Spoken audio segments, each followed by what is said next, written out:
شمسی سال کی ابتدا پر مسلمان نئے شمسی سال کی آمد کو یاد رکھتے ہیں۔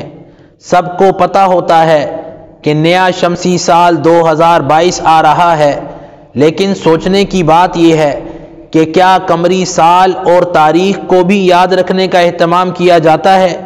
کتنے ہی پڑھے لکھے مسلمان ایسے ہیں جنہیں قمری کیلنڈر تک کا علم نہیں، اور بہت سے مسلمانوں کو تو 2-4 قمری مہینوں کے علاوہ باقی مہینوں کے نام تک یاد نہیں۔ سب سے زیادہ افسوس کی بات یہ ہے کہ بہت سے مسلمانوں کو یہ تک پتہ نہیں ہوتا کہ کون سا ہجری سال چل رہا ہے۔ اگر یہی روش رہی تو آنے والی مسلمان نسلوں کے لیے قمری و ہجری کیلنڈر قصہ پارینہ بن کر رہ جائے گا۔ یاد رکھیے، شمسی کیلنڈر کا استعمال گناہ نہیں ہے۔ شرعاً شمسی کیلنڈر کے استعمال کرنے کی اجازت ہے، لیکن شمسی کیلنڈر کا استعمال ایسا ہو کہ اس کی وجہ سے قمری و ہجری کیلنڈر کو یکسر بھلا دیا جائے، کسی طرح درست نہیں۔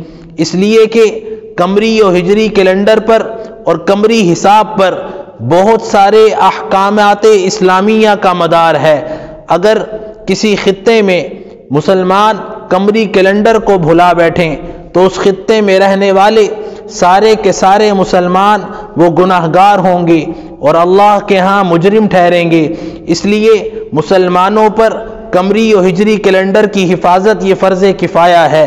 لہٰذا ہر مسلمان کو چاہیے کہ قمری کیلنڈر کا استعمال کرے، اس لیے کہ قمری و ہجری کیلنڈر کا استعمال باعث ثواب اور خیر و برکت بھی ہے، اور جس سے محرومی بہت بڑی بد نصیبی ہے۔